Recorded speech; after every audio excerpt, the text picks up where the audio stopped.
Welcome back to another Adventures in the Ink. I'm Scott, and joining me, as always, are my two favorite Illumineers on the planet, Matt and Mike. How are you guys doing tonight? Doing all right. Doing good. So, tonight we are diving into the world of probably my favorite topic of Lorcana, and that is, once again, we are lore diving.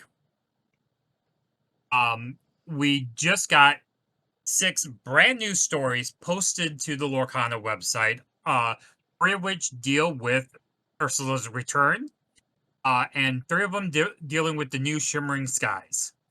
So we are going to dive right into these stories. I'm going to turn it over to you first, and let's hear what you think of just having these stories finally be posted, what it means to you. I can get the good thing. I can get them actually taking more time and effort for the lore, or because, like, yeah, these are short stories, but you still have to have someone write these stories. You have to have someone edit these stories. So I think this is great. Like, and I think if these stories go over well, there's a first chance we could potentially see to get a novel or comic book or even a TV show, which we all want. After 1 minute and reading 30 these seconds. stories, I absolutely want a TV show. I just read the first story, immediately stopped reading, and immediately turned to Matt and go, "We have to have a TV show now," after reading that. Like, I am dead. I want a TV show so bad on this now. So these short stories have different offers. So they definitely have multiple people working on that. So there's a lot they could do with it. So I think that is the shortest time into an episode in which it took for Matt to recommend a TV show. I am fully on board with that. Do you want to be a challenge? I'll just don't. As soon as you say we're recording, I'll just make the pitch next episode. Yeah. Right. So, Mike, you have not read the stories yet, correct?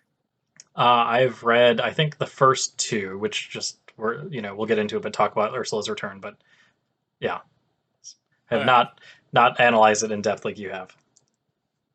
So let's dive right into the stories.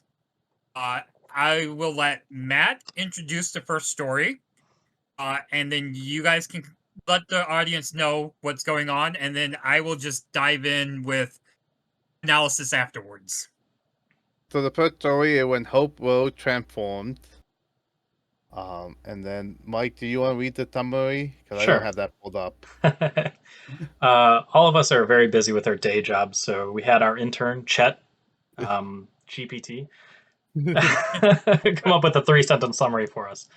So the first story summary says, Belle sets out on a dangerous quest to save the beast, whose leg is entangled by a malevolent force. She discovers the enchanted rose in a pool of magic ink, risking her safety to retrieve it. Through this act, Belle is transformed, gaining new powers and a magical lantern, which she uses to heal the beast. And, like, even though we're going to be doing summaries, I highly recommend everyone goes and read these stories. These are very well written, and they definitely worth checking out. We'll put the descriptions in, or the link in the description. Yeah. So, dive into this a little bit deeper. This covers basically a Belle subset of Amethyst cards in Shimmering Skies. We get the... Actually, not Shimmering Skies. This Ursula's was Return, yeah. Ursula's Return. I know what I'm talking about, Lee. I know. Ursula's Return. But we get... It starts with the Belle Untrained Mystic card that from Ursula's Return. I almost said Shimmering Skies again. I really did. Ursula's Return. And then it explains the Mystical Rose card, and then finally she's transformed into the Belle Accomplished Mystic card. So it was a nice little journey of seeing the Belle storyline played out. And I like this story simply for the fact that it really has no bearing whatsoever on the overall story. This was mainly just showing you how glimmers are affected by ink and transformed into the Floodborn. And it also shows that the glimmers are representation of the characters from the movies. They think, they act, they feel just like the actual characters. Yeah, I'm kind of curious because this one specifically plays on the Bell's love for the beat. But like, there's a couple of different bells and there's a couple of different beats. Like, is it like interchangeable or does they each have their own text? Now you're just getting into a little like weird territory.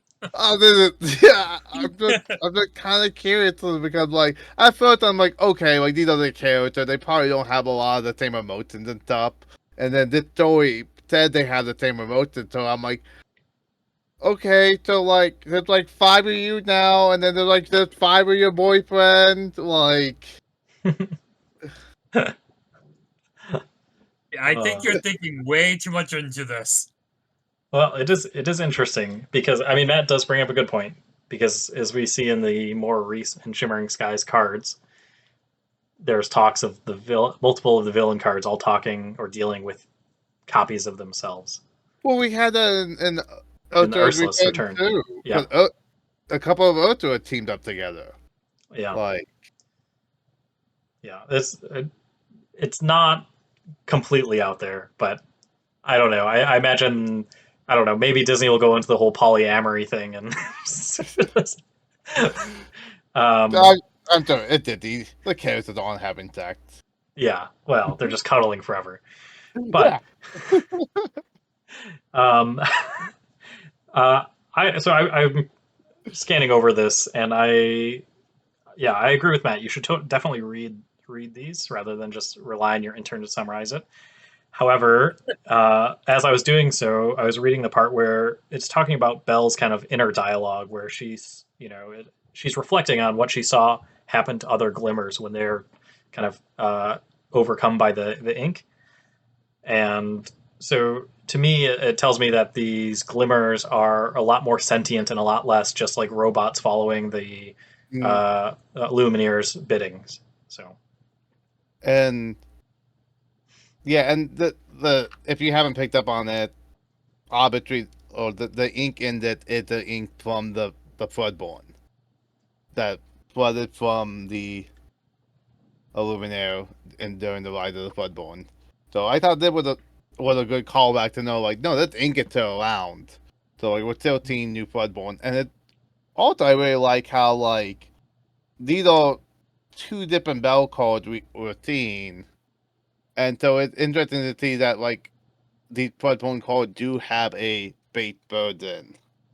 yeah, kind of like an origin and then a Floodborn. What happens after? Yeah, I think so. In the first set, in the first chapter, do you think so? I'm just taking Tinkerbell, Tiny Tactician, and then extrapolating that to the giant Tink. That's like, yeah, it plays on, she was small and that was in her name, and then the flood changed her into this giant. Could very much, yeah. That's an interesting theory. The only part about this story I was a little disappointed with is when you follow the cards that the story is based on. So we got Untrained Mystic. Flavor text was, no matter what she tried, Belle couldn't completely heal Beast Roots. Then we followed it up with the Mystical Rose card. Ink surrounded Belle's last hope to heal the beast. No other choice, she reached out for it. And then the Accomplished Mystic card reads, the mixed ink had changed more than just a rose. Though the story followed those cards, which I really like. The only thing I wish it went into is it didn't follow it through with the 4th card, which is the Rose Lantern, which is the transformed rose made short work of the beast's wound. Even the gentlest magic comes at a cost. So the story stops without us finding out the beast was healed or Belle's magic there's more to it than what's going on. Hmm. So I wish that story did go into a little bit hint of that, but otherwise, I really like the story. So okay, so the non-point point Bell, T healed 1 or moved 1 damage. Mystic did 3, and the road did 1. So we know Beat had at least 5 damage on him. That doesn't track with the card, which has 4 damage when he enters play. So, Matt, you're gonna need to recheck that. Maybe it's like a poison. No, actually, it does track. Matt's just overthinking it, as according to the story, Belle doesn't heal the beast until after she becomes the accomplished mystic. So she only gets the 3 healing from the accomplished mystic card and the 1 damage from the rose lantern. So there's your 4. Okay. Well, but I think you will look at the wrong beat. How do we know it's not the one that takes all damage for everyone else? We don't, but that one's on a different set. Beat Outfit Protector. I don't know. It's the same pants he's wearing in the artwork with Belle. All right. Now we're getting deep. So, All right. Any last thoughts on the Belle story? I think it'll be interesting to see how they follow it up if they do. I mean, there's a nice arc progression through each of the cards, and I'd like to see in the next set if they talk about, this magical, mystic Belle doing anything else, or if they just kind of leave these stories a bit like that, because the glimmers aren't the main characters like the Illumineers are. So maybe they just leave kind of these side stories, which, if made into a TV show, could be like a 3-episode mini, set. Also, I'm curious to see if these Bloodborne changes are permanent. Are these a temporary power up? Or Until they get bounced to their hand. No. Yeah. Okay, so moving on to the second story. Matt, listen on what happened here. The Eye of the Storm. So this one is talking about. So for those who have played Illuminated Quest, this one is very much a setup for Illuminated Quest. So this is basically like you read it, you play Illuminated Quest, and then the next story is that we'll talk about in a second is the epilogue for Illuminated Quest. Mike, what notes did our intern give you on this story? Well, Chet, the ever succinct intern, told us that in the Eye of the Storm, Minnie Mouse is captured and controlled by Ursula while exploring an underwater cove, prompting Shanzeh and her team of Illumineers to embark on a rescue mission. Despite their efforts to free Minnie from Ursula's influence, she escapes, leading the team to confront the Sea Witch in her lair. The story concludes with the Illumineers determined to save Minnie and defeat Ursula, using the power of true identity to disrupt the Sea Witch's control. Yeah. So this is briefly, and I mean briefly, touching on the events of the story. This one goes a little bit deeper. It's actually told over the course of 4 parts. Each one's is small, but it is 4 parts. And it kind of breaks the story up. We have part 1, which is telling the story of Minnie and Donald going diving, which is, if you look back, it's the cards of them from set 2. And Minnie getting basically mouse napped, for lack of a better term. Abducted. Yeah. Part 2 has the Illumineers are still out looking for basically this is them out looking in the Inklands, looking for the mystical items that got washed away from the Illuminary. And they're realizing that Minnie hasn't come back yet, and then they find her. The biggest part that I'm confused about, and because this wasn't in the cards, that at least none that I could see, but Minnie intentionally kidnaps Lumiere, Mm-hmm. and it It's never kinda goes weird. into why. Yeah, it never goes into why. It's like she kidnaps Lumiere and runs off with him. Ultra power is dark, and he just needed a candle. Ursula's just afraid of the dark. No. Yeah, She's just because misunderstood. he wasn't one of those. Um, Was he he, in the Illumineer's quest? Was he one of the Entangled? No, he was not. yeah, yeah, he would not. Or they never So, found him, and there's still an evil Lumiere wandering around the depths. neither. I've just looked at both Lumiere cards that are in the game. So we have Lumiere Hot-Headed Candelabra from Rise of the Floodborn, and then we have Lumiere Fiery Friend from Ursula's Return, and neither one of them deals with this story at all. So I don't know why Lumiere is being given such prominence in this story. I'm wondering if it's an afterthought. It could also potentially be maybe Illuminator was in the love draft to be in the Ultra deck, and then they cut him. Yeah, because I would assume the Fiery Friend card, if you look at the artwork, in knowing this story now, you can see that he is in a tent, like this in the story, but there's no connective tissue whatsoever with this story. Yeah, so it could have just been an afterthought, or they could have. We don't know how long they had these stories before they posted them, because like it like you don't do this in a day. You spend like months planning getting the stories and stuff set up. So I definitely think that maybe Illuminator was at one point going to either be in a Luminary quest, or maybe they was going to do a different one and then they just changed it. Yeah. Could be. I do like that they're hinting at how they broke Ursula's curse with these characters. It was just reminding the Glimmers as to who they actually are. Yeah, And they that did was that for both Minnie, who's like a non-villain character, and also for Hook, right? Who was a villain. yes.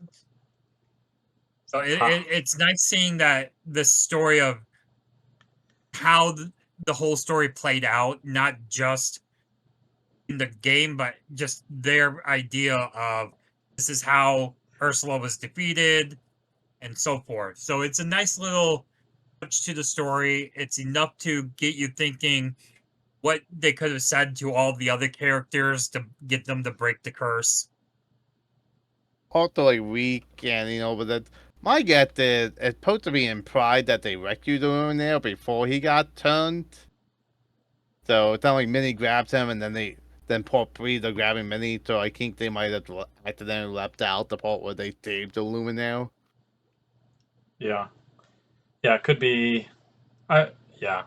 I think the Lumiere. Well, I don't know. I'm thinking of the actual card that gives +1 strength to all of your characters. Like that seems like it would be pretty thematic with Ursula's just making her characters overpowered. But I could see them just maybe having to cut it, or maybe there was a hidden part here in the story where what Matt said, they didn't actually rescue, or they did rescue him, but they just didn't write it into the story. And then part 3 of the story was just the characters on their way to Ursula's lair. They come across Minnie, and again, they're trying to save her. But it's or not as they go on. And then part 4 of the story is they see Ursula's fortress in the distance. A tidal wave comes on, which I'm assuming is the tidal wave card from Ursula's deck in the Lumineer's Quest. And Captain Hook is now standing on their ship, and they get into a discussion with him showing how to break the curse again. And then they're off to finish Ursula in the Lumineer's Quest. Hopefully they're not trying it on the hardest difficulty. Yes. Which we still haven't done yet. We still need to beat it on that. Yeah. There's probably some really cheesy strategies, but I mean, we still have to say we've done it. Yes. Also, we just haven't had time. Yeah. Fair enough. Fair enough. But We don't need to go to our day jobs. We can just go play Lorcana all day. Yeah. so yeah, I think this is interesting.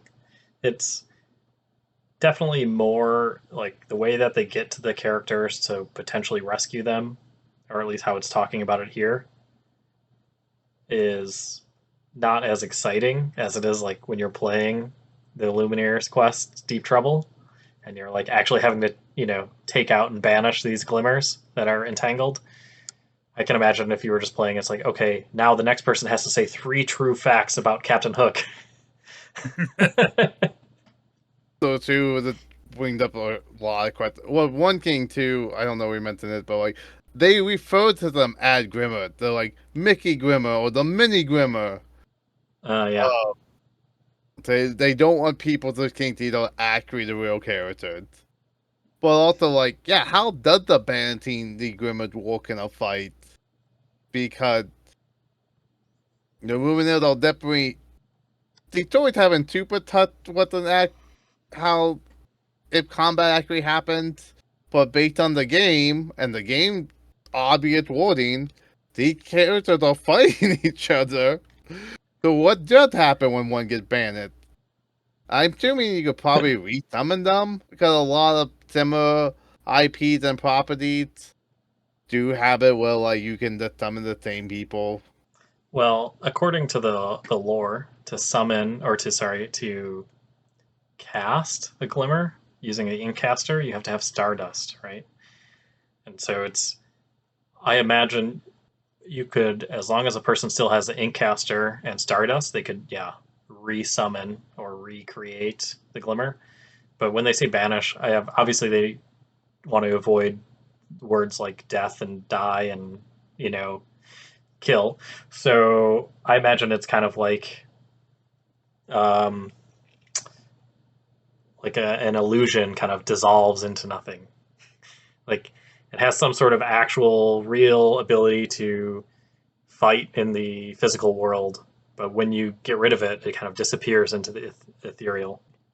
That's my interpretation. I'm sure there are many others. But it'd be interesting once we start to get a more in-depth story. Cause like we haven't seen any actual battles. So once we get a little bit more in-depth, it'd be interesting to see how they portray that. I'm wondering if we won't see any actual battles. I think the story is set up where the battles are us playing the game. Like if they try to do anything longer than a short story, we are probably gonna see some description of a battle at some point. Mm-hmm. But And I then think if they're doing short stories, we probably won't. Then the last story we get for Ursula's return was an epilogue set after the Illumineer's quest. So, Mike, let's go back to your lovely intern and see what he had to say. Well, thanks again to Chet. He says, so the story is The Missing Piece, an epilogue. In The Missing Piece, an epilogue, Mickey Mouse and his fellow Illumineers discover a fractured piece of the Hexwell crown amidst the wreckage of Ursula's lair. The crown, still containing faint traces of dark magic, is deemed too dangerous to leave unaccounted for, so the group decides to return it to its original place in the Hall of Lorcana. To ensure its safety, they enhance the crown's protection with security features and vigilant guards, hoping that this powerful artifact remains secure. I'm sorry, I'm still laughing. I can't get through that part and not laugh. So, yes, so This is immediately picking up after the battle. Ursula's been defeated. The crown's been broken, and they find it. They pick it up. I'm very interested to see. The one thing that stuck out to me is they wanted, when it came to the Hexworld crown, they specifically made sure to mention that it was amethyst gems in it. I was wondering if is that going to tie into the inks in any way, or is it just a fun little tidbit? I think it has to deal with for the set championships, the Ursula card that you get, and also the kind of big Ursula card is the amethyst one and not the emerald one. Yeah, the one with the daiquiri wearing the crown. Right, and so that's not the one with the two-toned hair. That's the, I don't know, maybe original bad Ursula. And maybe the one with the two-toned hair is different. I don't know. Well, for sure is different because we see them talking to each other at some point. And I did like that the person who picked the crown up was Ariel. Of all the characters, they made sure it was Ariel that picked it up. So I'd like that little touch going back to the Little Mermaid of the Ariel versus Ursula. Mm-hmm. And then they put it back into the Illuminary where it belonged. And Shanzi I guess it's Shanzi or Shanzai? I say Shanzai, but whatever. Yes. The vigilant guards that she put, I'm sorry, I gotta talk about. He puts Sleepy and Kronk as the guards on the crown. And I want to read this is the actual quote. Sleepy, who would guarantee to stay at his post, and Kronk, who provides a much-needed muscle. Like, I understand Kronk, but Sleepy. Sleepy is gonna stay. It is right. Sleepy will stay at his post. There's no doubt about that. Won't stop people who walk by his sleeping, unconscious body. Exactly. And Kronk, yes, is much needed muscle, but it's Kronk. It's still Kronk. So it was a nice little. I liked the tidbit, and it played directly into the Shimmering Skies video that we got at the beginning of the Shimmering Skies release, showing Sleepy and Kronk watching over the room. So it was a nice little setup between Ursula's return and Shimmering Skies there. But I'm still curious as to why this Hexworld crown is so powerful and why everybody wants it. I want more stories about it. I want more details. And also, so they are assuming that this is all that's left of the crown, but we don't know for sure if there's another piece of the crown somewhere. Actually, we do. It was revealed in one of the Shimmering Skies cards. Yeah, it's the one with Basil looking at with a magnifying glass. He's looking and he's like, surely this must be a piece of the Hexworld crown. Yes, so they actually are finding other pieces of the Hexworld crown. Right. So it can be rebuilt. I still think next set or the following set there will be some kind of item synergy between pieces of the Hexworld crown and the current existing half Hexworld crown to make it really strong. Maybe it's your Exodia, Matt. Yeah. Yeah. If you have 5 pieces of the Hexworld crown on board, you win. Actually, I would not be surprised if they kind of take that line of thinking to the next level. And you can start, if you gather up like the half of the Hexworld crown and the other piece, you can then shift the Hexworld crown and you can start shifting items now. Oh. Yeah, I don't know how we talked about this before I came on the show, and I don't know how I feel about shifting items. I feel like characters that kind of make sense, because you can get them to play a turn earlier and you can get them to do stuff sooner. I think what we might be more likely to be is that you have to bandit a piece or 2 pieces of the Hexwell crown to play this one. But if you have that restriction, you need to have a really powerful effect. Yeah. So I think It's from a the version of shifting, but it sure, would be related directly to items that way. it's kind of equivalent to shifting, where you banish the things instead of putting cards on top of. I think from a lore perspective, the Well, we don't really have any evidence of items being affected by the ink. They are swept away, and people are trying to collect them. But I don't think we've seen anywhere like items that have changed or like seem vastly different from what you would expect them to do. yeah, because they don't refer to the items as glimmers. They refer to No, the they're items just as items. So so I don't know if they would even be affected by the Floodborne ink. Or that the ink making Floodborne kind of redundant. so that brings us to the end of Ursula's return. Any last thoughts? Any last things you need to say? I was gonna point out that it said that Venturo added a clever security feature with motion sensing drones. Did we see any of those in the Shimmering Skies video and intro video, or do we know of any cards that reference kind of like drones? Now that it's been described as drones, if you rewatch the video, it looked like spotlights to me. Like they were like lights shining down on the Hexwell crown. And now that Oh yeah, yeah, this yeah. makes it sound like they're drones now instead of what I thought was just lights. Okay. Also, I went back to the Ride of the Floodborne flood story, and I looked, and it looked like a couple of the items, Aladdin Scimitar, and Maui Fishhook, would have actually got hit by the ink. So, like, if we were to see a Bloodborne, it would probably be those. Oh, okay. But Nice. Okay. Yeah. Now here, let's go back to the first story though. Belle's story.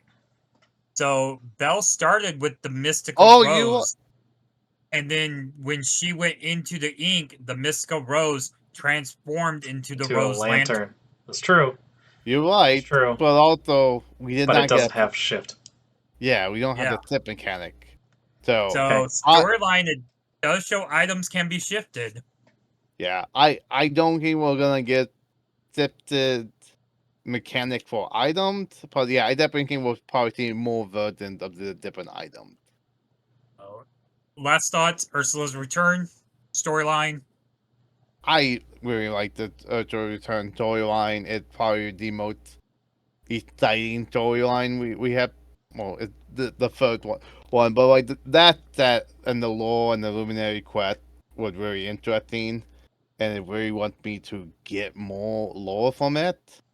And so I do hope that we see more, because this current Testament guide is a setup set. So I'm hoping that the next couple sets comes out, they can really dig the deep into the lore more. Yeah.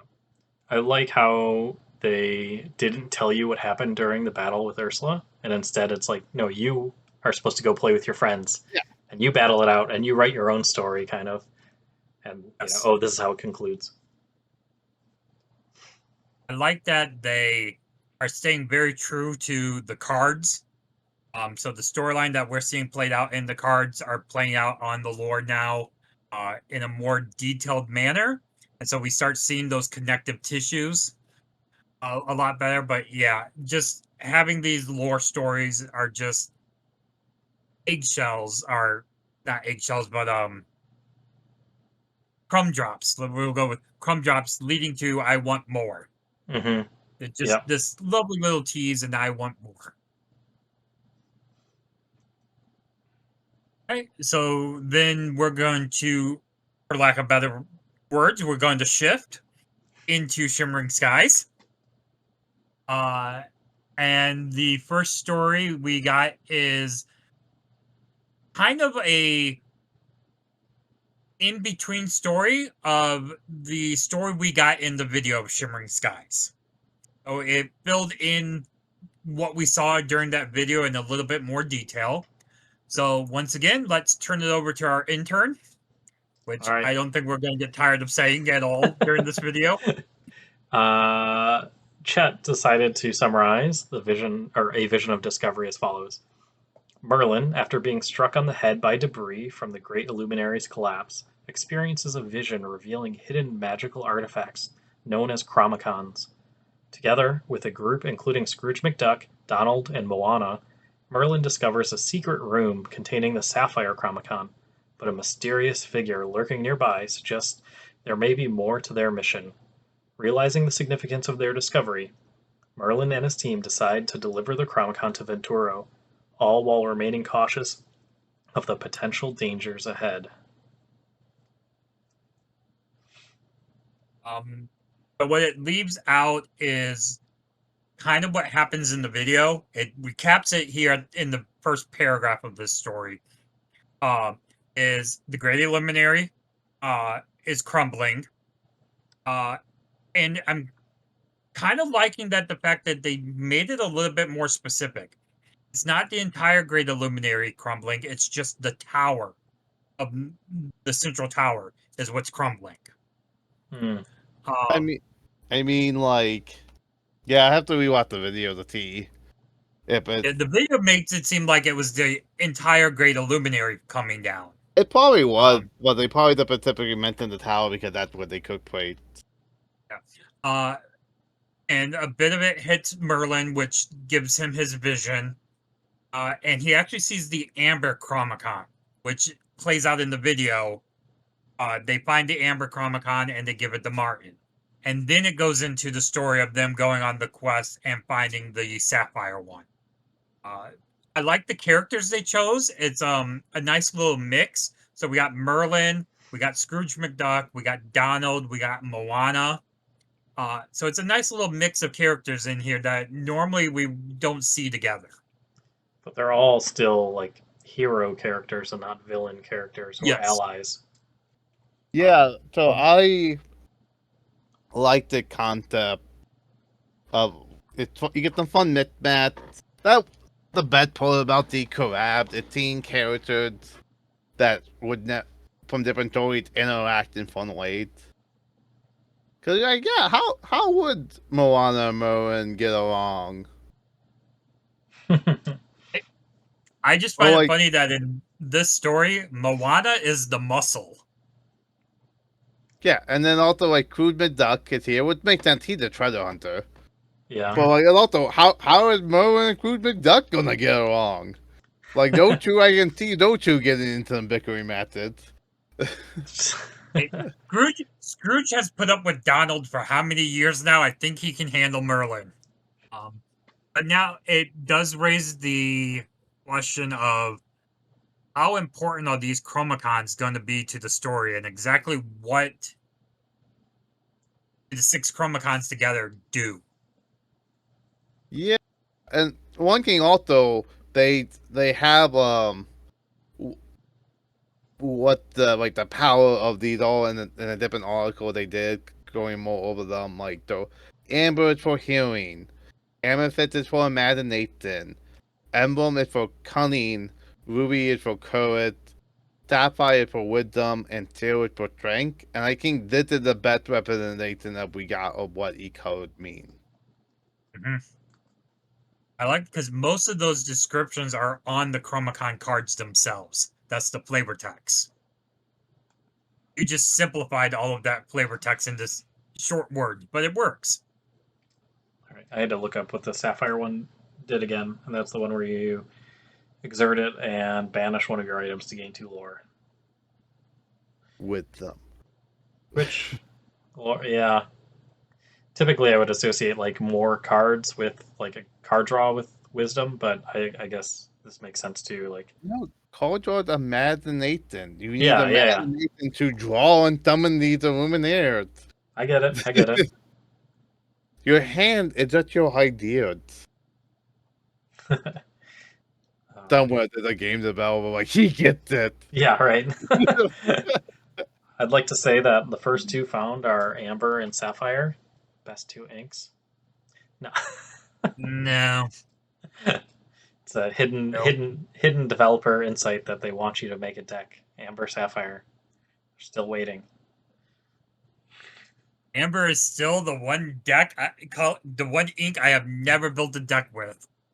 Come on, you get to play with all the come back from the discard pile mechanics. Ultra value and Mufasa.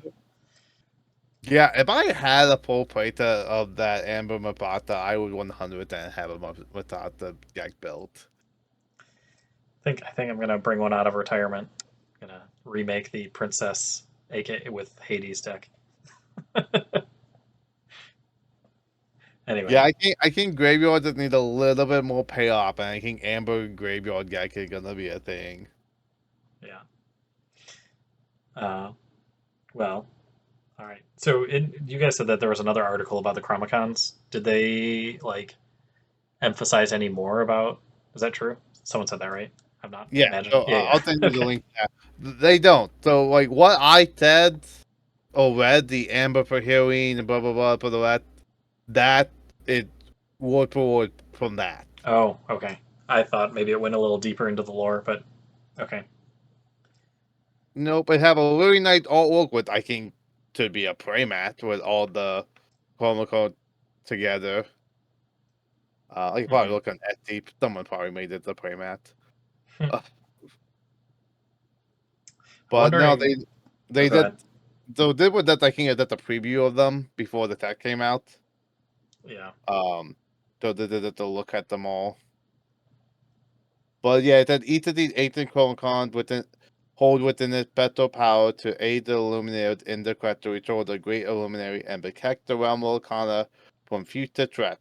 The hunt is on, but the question remains: where did the Chronicon come from, and and where might the search to find them lead? And we have all of the Chromicons in the Shimmering Skies, right? Correct. Or at least this version of them. Maybe there's a Transformed by Ink version coming up. I'm wondering if they're gonna be cooking will like each Illuminaire gonna get one, and then they're gonna introduce more Illuminaires to wield the power of the other, or is they gonna because they look like Necrets did, because most of them seem to have like a strap or something on them. Yeah, but so Martin's colors that he has on his Inkcaster guitar, right, is a amber and emerald. So they Yep. gave him the amber one. Venturo was sapphire and ruby, and they gave him the sapphire one.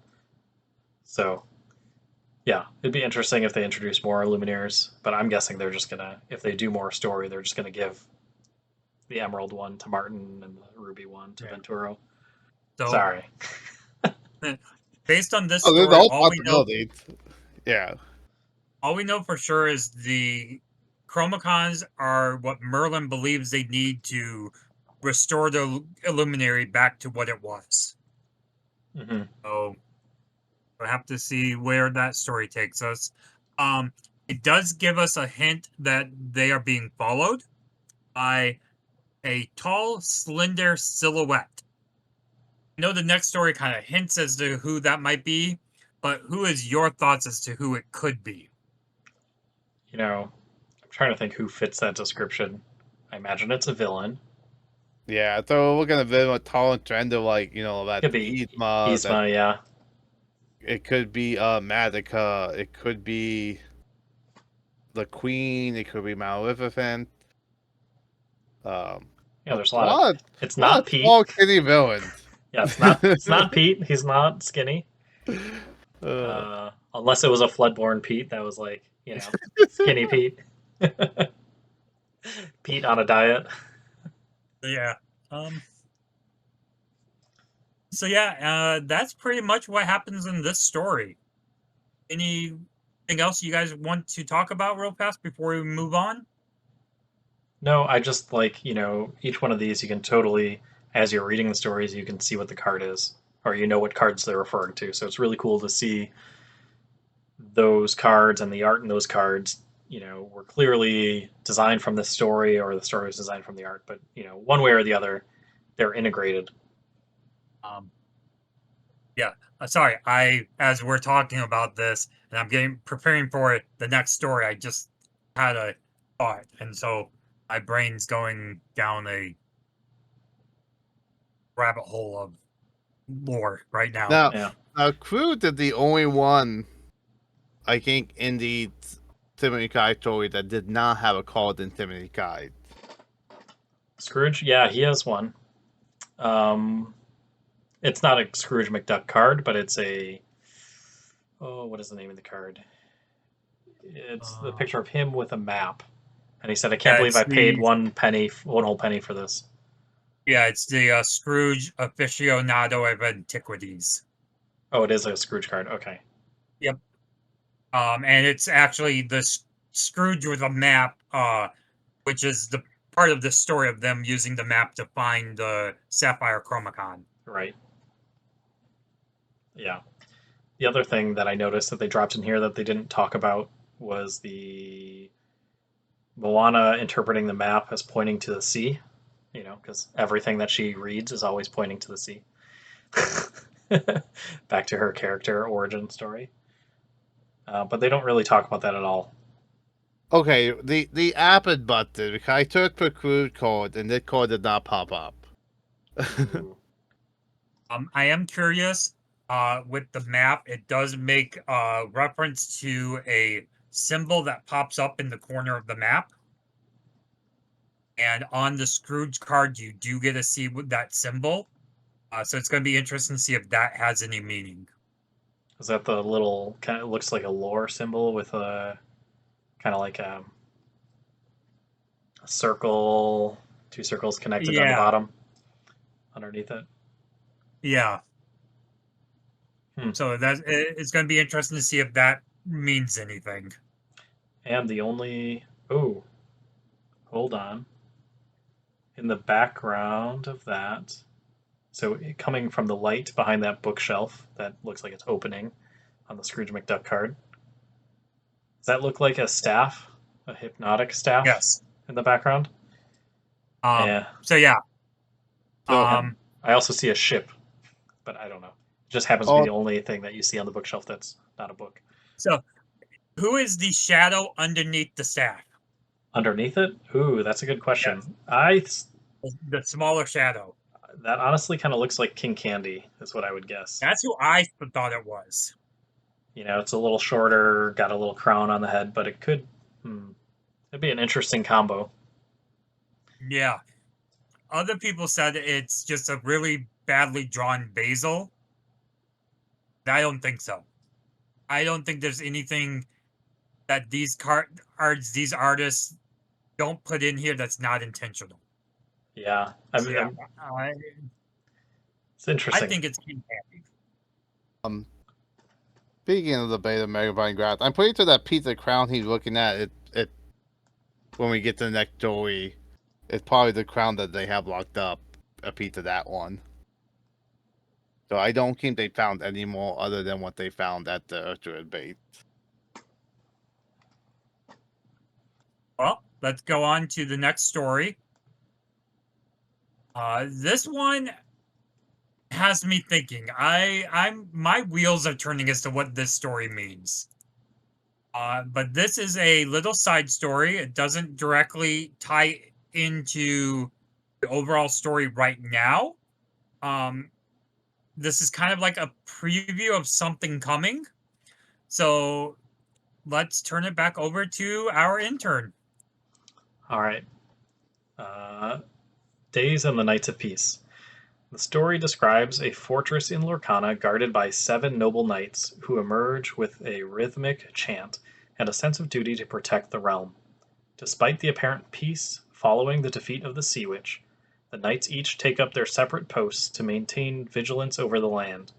However, one knight, unconcerned by the lingering threats, is already fast asleep, bringing a touch of humor to their otherwise serious mission. That last bit of the summary is just good. the intern completely missed the point. We're gonna have to talk with them. Chat. Because the so definitely read this one. The wording on this one is very fantastic. And they don't outright say the seven drop, so it kind of like a you know type king. So it's really interesting to how they word it.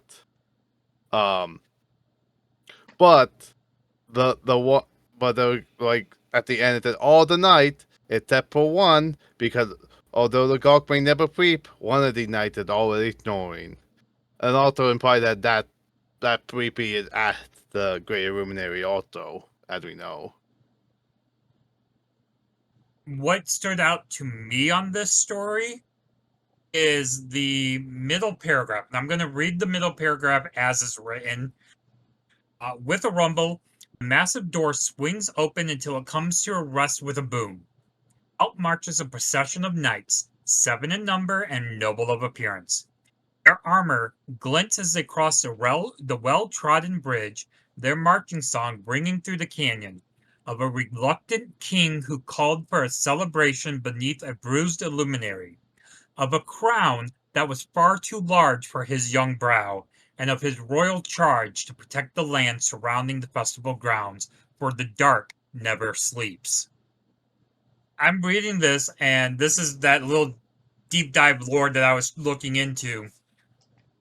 Are they talking about Arthur? They must be. I think so, because he's got the card too, right?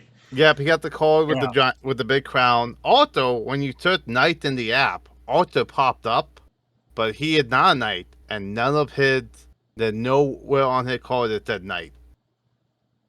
Dun, dun, dun. Do you think that's on purpose?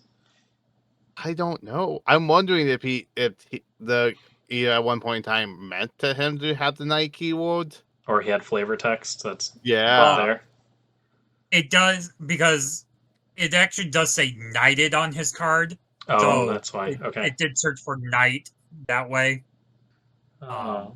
But yeah, it doesn't actually have the keyword knight on the card. It just says knighted. But I do like that applying that the knight do work for Arthur, and I would definitely would like to see more knight tribal stuff with Arthur. I think that would be a really cool thematic gag. Now, I want to know how much of the knight characters are going to play a part going forward when it talks about they nod to each other, turn, and march in separate directions. Each has his charge to maintain peace in the realm. Yeah, So each of the knights are going off to someplace different for a specific purpose.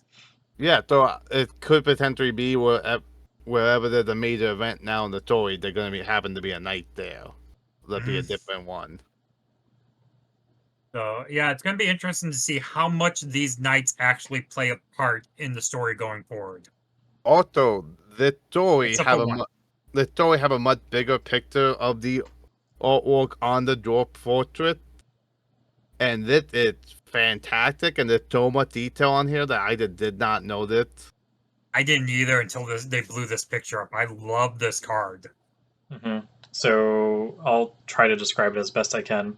So the picture looks to be of an entrance to a mine that is underneath a kind of a big tree, and there's a tree branch that is acting looks like a bridge.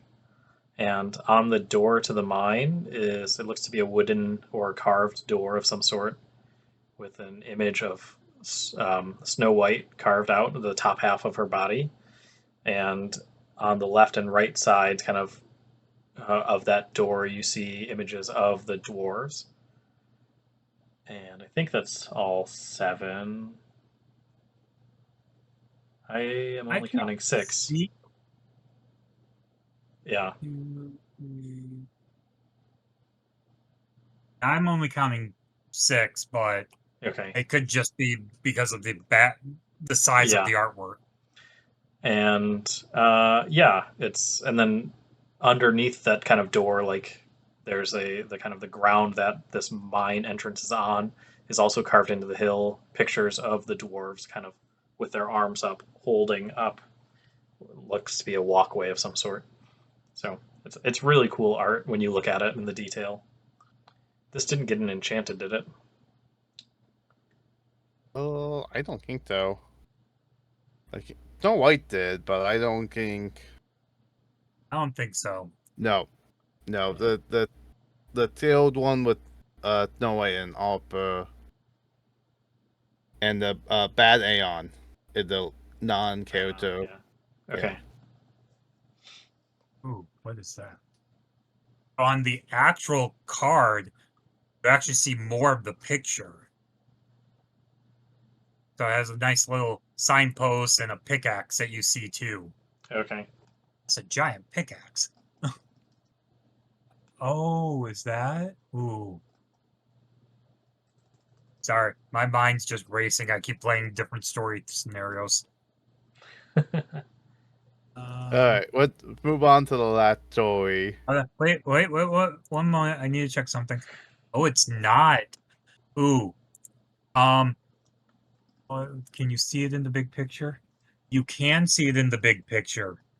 Okay, so look at the big picture. See the pickaxe on the left side of the screen? Yep. Right behind that is a shadow of someone holding something. If you look, you can see the person's feet, and then its arm is down holding something. It might be one of the dwarfs. Sorry, Could be where is this? So I'm Okay, if looking you at look the at the card. pickaxe, Yep. okay, look at the pickaxe, and then just to the right of the pickaxe, you see the shadows on the wall. If you look closely, it looks like that is a shadow of a person standing there holding something. Oh. Like it's Yeah, just maybe. almost I just think it's out just of the frame. jagged rocks. Or it's the shadow of the pickaxe and then someone else. I think our tinfoil hats are slowly being put on. Slowly. You guys can afford tinfoil? Yeah. Oh man. Okay. So then last story. This is serving kind of as a epilogue to Shimmering Skies. So, Mike? Chet says, the after party, an epilogue. In the epilogue titled The After Party, Basil, a glimmer, discovers a mysterious dark room within the Great Illuminary where he encounters another glimmer holding a snake-like staff. The menacing figure, later revealed to be Jafar, demands that Basil find the remaining pieces of the Hexwell crown, using a hypnotic influence to compel Basil to obey. As Basil reluctantly begins his quest, Jafar plots to use the crown to seize control of Lorcana. So yeah, this is everything that was hinted at earlier. We have Jafar coming after the crown. We saw in the cards that Jafar had already hypnotized Basil. It's played out in a couple of different cards. It does mention that Basil had a piece of the Hexwell crown, which we did see in I believe it's the Basil magnifying glass card, that he found a piece of the Hexwell crown. And then he turned it over to Jafar just now, and Jafar wants him to bring him the crown. And Basil's like, well, what if I can't bring you the crown? Jafar just wants the location of it, and he would get it himself. Yeah, I think that it's really interesting to see how all these we're starting to see these different villains scheming and reacting. So like, there's a couple of things that can happen here. So like, we're either gonna have like just all the villains that's fighting each other, or we're gonna see a lot more throw burn background plot. Where like maybe the end of it that the queen the big villain, and then the fall like 2 sets from that, or the next block get the Hexbro crown again. So, or we're just gonna have like just the next time they do the co-op game mode, it's just like, oh yeah, you can choose from 6 different villains. the fight. Mm-hmm.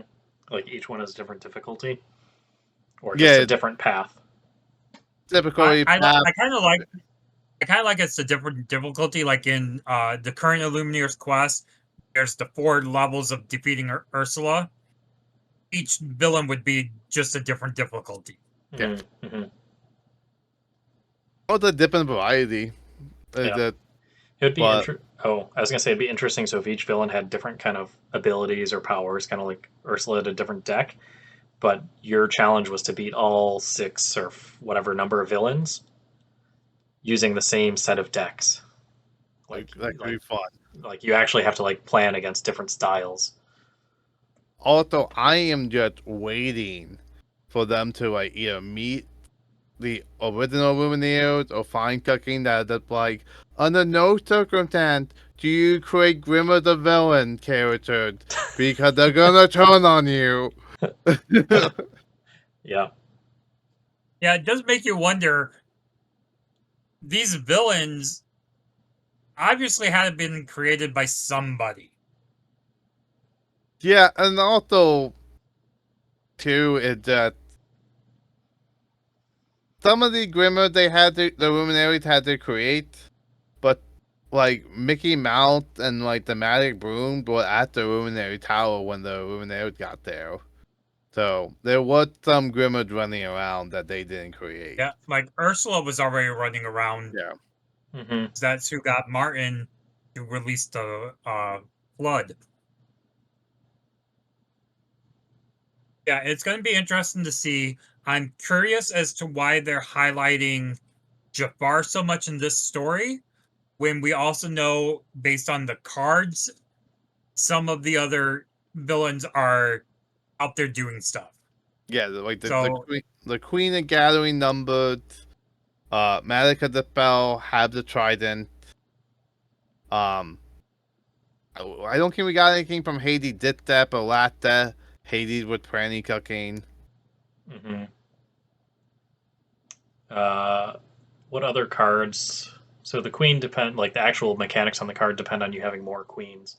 Yep. And there's also Maleficent mechanic depends on you having more Maleficents. Yep.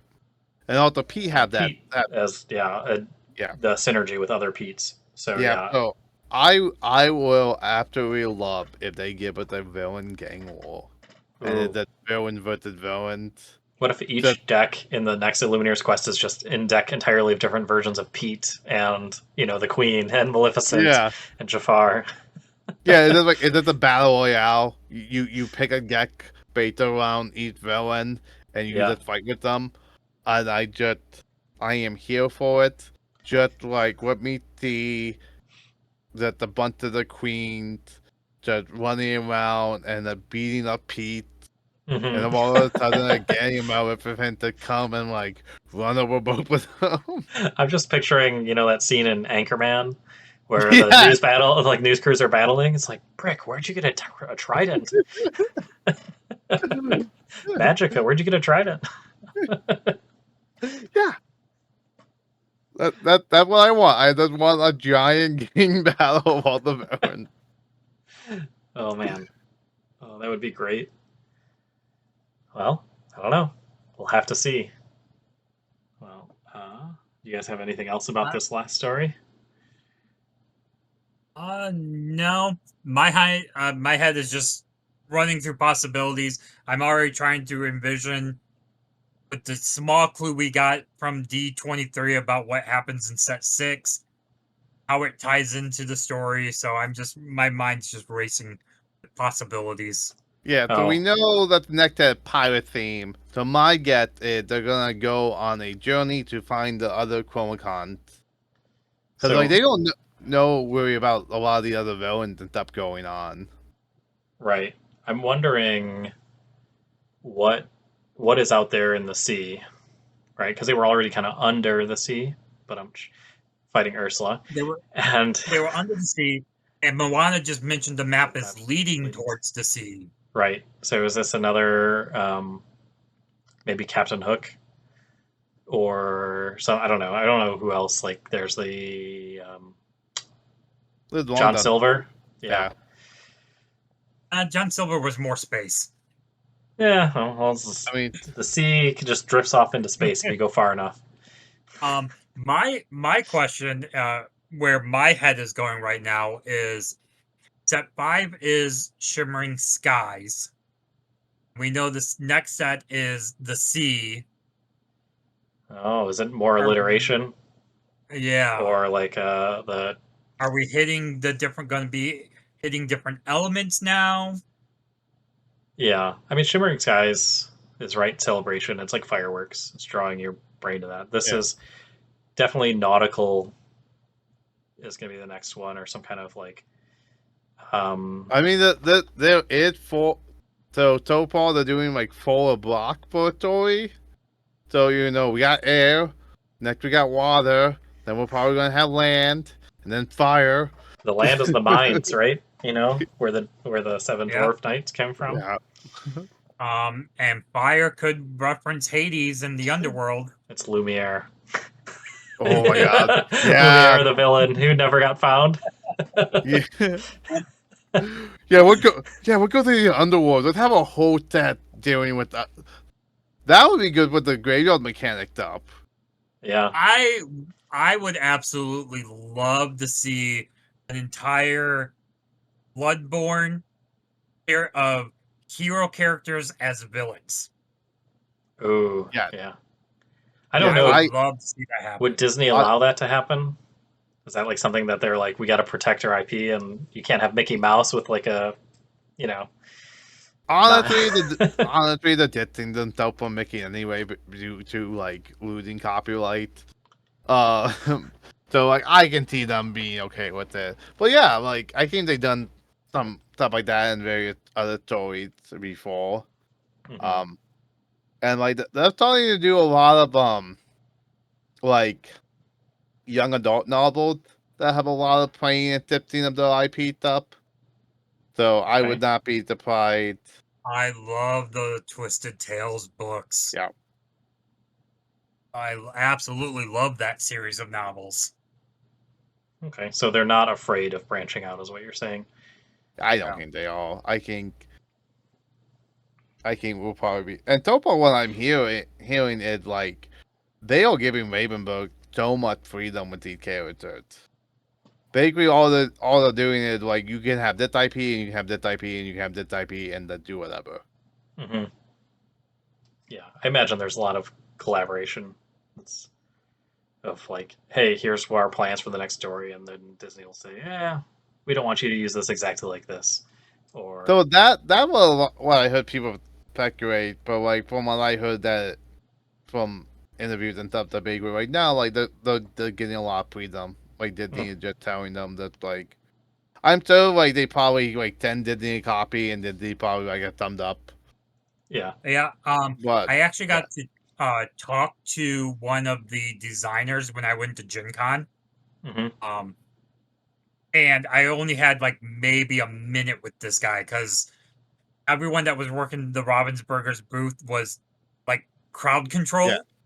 So it was like this guy was like, "Yep, I'm standing here to make sure no one gets into this line." We're like, "Oh, who are you?" He's like, "Oh, I'm one of the head designer and artist for the game." We're like, "Oh, and you're doing crowd control." He's like, everyone "Yeah, does the part. everybody Yeah. does crowd control at these events." He's like, "The last convention I went to, the president of Ravensburger was doing crowd control." Oh wow, But yeah, he was talking about how they were pretty much given free reign, nice. do what they Okay, wanted with these characters. that's really cool. That's nice to hear that. I feel like Yeah. that's a healthy work environment.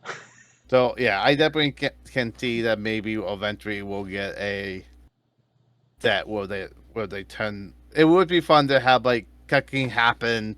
Someone find an item that could be cooking like, hey, this would turn all the villain good, and on the side effect, it turned all the heroes evil. Yeah, And an so it entire could be set a- of Yeah. reversing the polarities. Or you can have your final, you can have your Disney versus Pixar like showdown.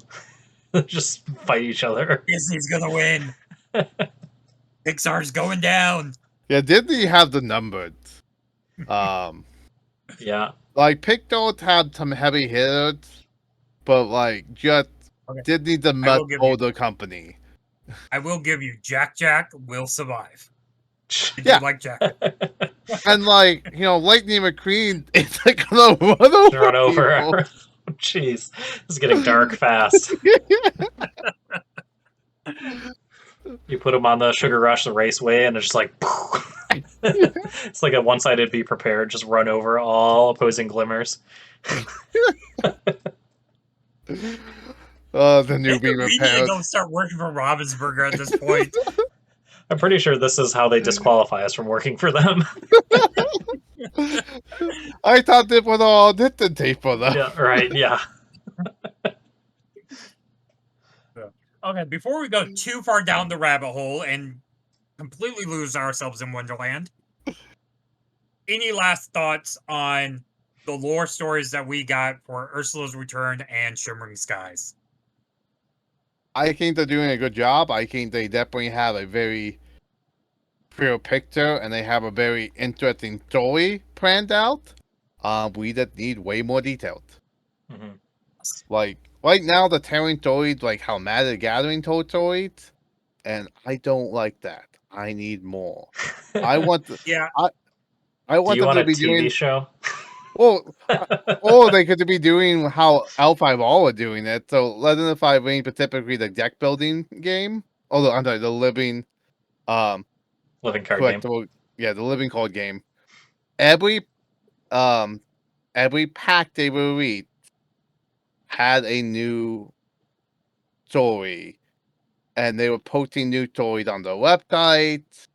And so, there was a good side short story, like about 2 pages long, whenever they released a new pack, and then like once a month at least they were posting more short stories to the website. That was Mhm. also about 2 pages long. Um, just for me, I don't know if I would want a drawn out short stories like that where I want to see full blown actual novels. Sit down, read full stories, or a TV show. I'm okay with a TV show. yeah, Um, so I want something more substantial than just short stories strewn throughout. I want an actual like series of yeah, novels. yeah. Actually having a novel, and now that we know Earth's Return, it would be really cool if they like next year, like, oh hey, here is a novel that covered like that 1 to 4 story. Like that could just be one book. Mhm. Because Elfred Ball also did that. Elfred Ball have novels that have the game, and right now the living card game is dead, but the canon is still a thing, and they're still releasing novels in that IP. So yeah, I think it would be fun if now that we got that first block of Ursula's Return done, if near the end of the second block, they go back and give us that novel of the first block. So as we get deeper into the story, we have things coming out that remind us of where it began. And they give us more details. Yeah. And So like it will, near the end of the second block, we get the book of Ursula's Return. At the end of the third block, we get the book on the second block. yeah, that So that would be a great way to do it. Mhm. mhm. So I we get one book a year is basically Yeah, I think I would like that, tell the story of the previous set or like block only because it allows the people to still piece together the story, and that part is what I think is really fun and underexplored. I think there's stuff within these six stories that we still obviously haven't covered or gone into detail, that they're leaving Easter eggs for us to find, or they're telling us, look in the cards, you can find a little bit more. Like we said in that bookcase in the Scrooge McDuck card, maybe there's something in King Candy that we can find out. I looked at the one cost King Candy, and on the lore or the flavor text on it didn't reveal much, but it did say that, I can assure you, my subjects, that I'm the happiest I've ever been. So, it's kind of like hinting at something. was very unhappy in that movie, so like that might not be a high ball. Yeah. So I as much as I want to see a TV show and stuff like that, I think as long as the card game progresses the story more than the TV show does, I think I would prefer that, I think. So basically, like the TV show is just gonna be behind. So, and really, what with this topic, like I want them to dive more into this lore. Though I want there's a lot of missing details, and that's what I want. I want the more details. So Mm-hmm. having the card game actually have like what coming next and give you some idea, so where you can theorize, and then you watch the show and be like, oh hey, my Mm-hmm. like that. I can get the idea way. Well, also like at some point the TV show is going to probably depending on how they handle the TV show, is it going to implement the card game? Because that's what you get with any other of the TV shows. Yeah. Matt, you're already speaking it like it's a reality. I like it. They need it. Like heck, Magic showed it right to Netflix to make a TV show. I don't know. That was before pandemic, so like that might be in my production hell right Sure. now. But like there was supposed to be a Magic TV show coming. I would be hilarious if Lorcana beats Magic to a TV show. Oh, that would be perfect. Uh, anyway, I think it's time for us to wrap up and get to the card of the week. Okay. So our card of the week does come from Shimmering Skies. We have Merlin, the intellectual visionary. He is a 6-drop on Inkable, Bloodborne, Mentor, and Sorcerer. As shift for 5, strength of 3, and a willpower of 7.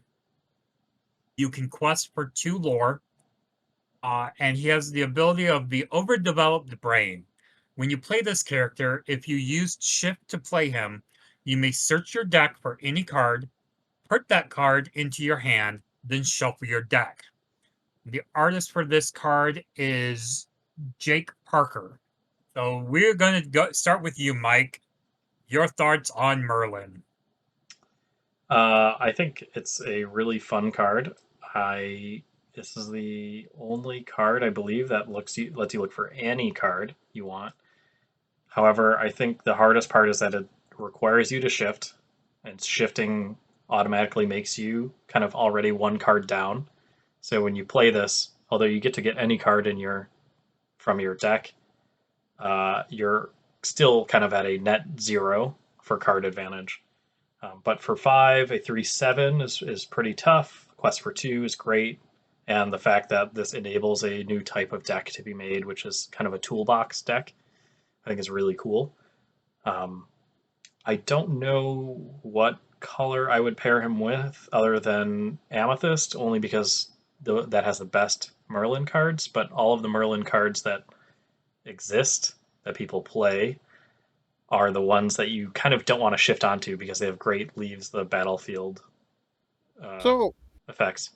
I never had a chance to like look at it, but like, does that count as them leaving the battlefield that they get tipped onto? Yes, Yeah. Yep, it Yeah. has come out of the rule. Yep, it does count. it Yeah. does count. So when you shift, okay, so if you shift onto a Merlin Goat, you gain a lore. If you shift onto Merlin Rabbit, you draw a card.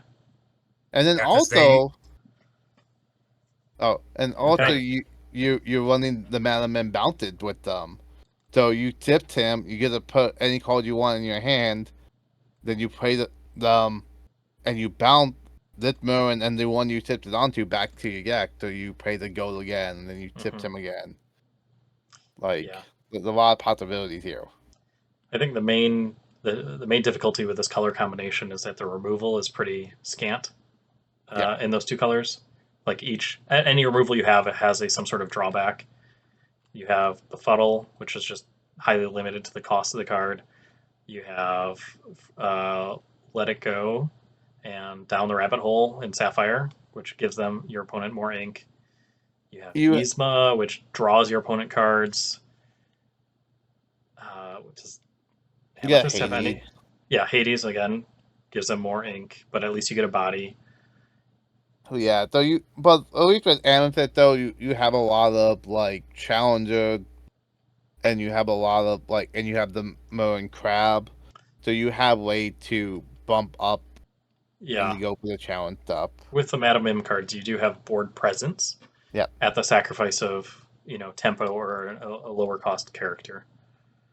So yeah, it'd be interesting. I like, especially with Tipo or Mickey Mouse Detective, when you bounce those, the replayability allows you to trigger those things again. Yeah, I still think in the current meta it'll probably be too slow until aggro dies out, which typically happens halfway through the set. So give it a month if it's not working. But I think it's a really fun card. I think I'm probably not going to build a deck around it yet. I want to wait. I don't think it just still seems too difficult to play because it relies on the shift mechanic. I think now because people haven't figured out how to play him, now it's the best time to buy him. It's Because true. he's a card that I think when people figure out how to break him, he's gonna do way up. He will get better. I'm trying to think what's the earliest that you could play him and get the shift ability off. Oh, turn 5. Because Can there's you a get bunch him earlier than that though? Are there any 2 costs or 3 cost Merlins that you could do some sort of weird ramp into? Oh yeah, it'd be factory ramp. The lower cost Merlin at 2, and that's the scroll.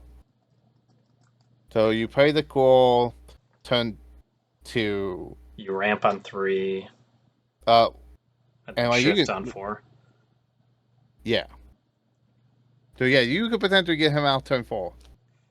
You could, or just use morph, ramp on 3, get him out turn 4. Okay. Yeah. Hey, maybe Emerald Sapphire, use the morph, abuse. Oh my god, I need to get more Morph. Morph is great. We need more of him. Let's see. So what is Merlin going for on TCG Player? Just a little under $9 right now. I just looked it up. Yeah, I think now's a good time to buy him. He's a very good card, and I think as we get more Merlins in the game and people figure out, like, I think he's gonna be a lot. Like, cause you tipped him, then you get any card you need, so you can get an answer right into your hand. Like the other third card, put them on top of the deck. Yeah, I think. Sorry, Scott. We keep going into like the meta around him. I think the hard part though is if you play him, you're automatically sacrificing tempo because you're getting rid of character on board, and it's not super cost efficient for 5 or for 6 ink. I guess 5 if you shift. So the card you get, you have to get a 2-for-1 for him to be like worth it. I feel I'm also wondering if at some point we're going to get a character or an item that Bakery that you can trick when you play a character, you can trigger the ability that if they tipped it. Oh, like play it as like they shifted or something. Yeah. I'm wondering if we'll get that at some point, and I think that will break a lot of cards. Ooh, or what if it's like a high cost item, like a 7 or an 8, but it's like you can play any character like they shifted onto an empty board. Yep. I think that would make a lot more of those tipped when they enter play abilities a lot more playable. And I think we're going to see a lot more use out of those cards. Ooh. Or, play it like you shifted it, but then the item has to be banished. So it's like a one-time use. So kind of like morph. Well, I guess that's just like morph, but an item, right? Yeah. And you don't get rid of the ink being wet. Yeah. Okay. Anyway, fun idea. Ravensburger, if you want to hire some people, let us know.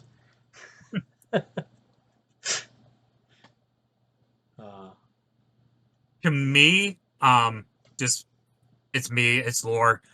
With what we just read of the new stories, this card takes on a little bit new meaning to me. So it plays really nicely into the new lore of him getting hit on the head, the magic is flowing out of his I guess it's a gem on his forehead or in his hat. And it's him seeing the vision of the Chromacons. So I like the little touch of the lore that we just got on this character and explaining his Floodborn status. Going back to the Sword in the Stone movie of Merlin, it's nice to see a Merlin that seems competent. When you watch Sword in the Stone, you don't think Merlin's very competent for most of the movie. So seeing a Merlin that actually knows what he's doing is actually a nice little refresh. Is that why he's a Floodborn? Yes. Poor Merlin. Merlin.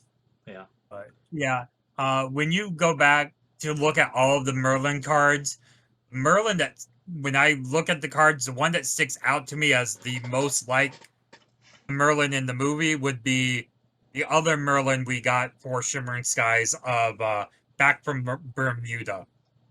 Yeah. That's the Merlin of the movie. Like, he's just, I don't care. I'm carefree. Whatever happens, happens. I just had a thought, and it ties back to one of our previous episodes on Commander. This would make a great Commander deck. Because everything's O singleton, so you can find exactly what you need. That was great. All right. New Commander deck incoming. I just tailed down the one that I put together because we never got around to actually testing that format out. I'm just gonna play with it as is and see how it does on Friday. We'll see. So, final thoughts on everything we talked about today? I'm just excited to see where they go with the story, and I'll cave in to Matt. I also want to see a TV show, but I hope that that is the card game drives the story, at least for a while, rather than them just spinning this off a new TV show and the card game dying off or something. So, yeah, I'm excited. Like, they definitely have a lot of good stuff here, and I'm excited to see where it goes. Like, they have a great opportunity here, and I just feel like it's going to be all up from here, hopefully. Me, I'm just loving the story. I love seeing all the Disney characters I've fallen in love with since my childhood be tweaked just a little bit to create these brand new stories, but still retain the essence of who they were as from my childhood. So it's just, for me, just a great time reading the stories and following it along. Also, let us know in the comments below if you have found any other story spoilers or Easter eggs you want to share with us that you think that the story might go into based off of these new 6 lore drops, or if you have anything else you've uncovered. With that being said, thanks for watching. Not only drop those comments below, but don't forget to like and share us with all of your friends. Until next time, Lumineers, adventure awaits.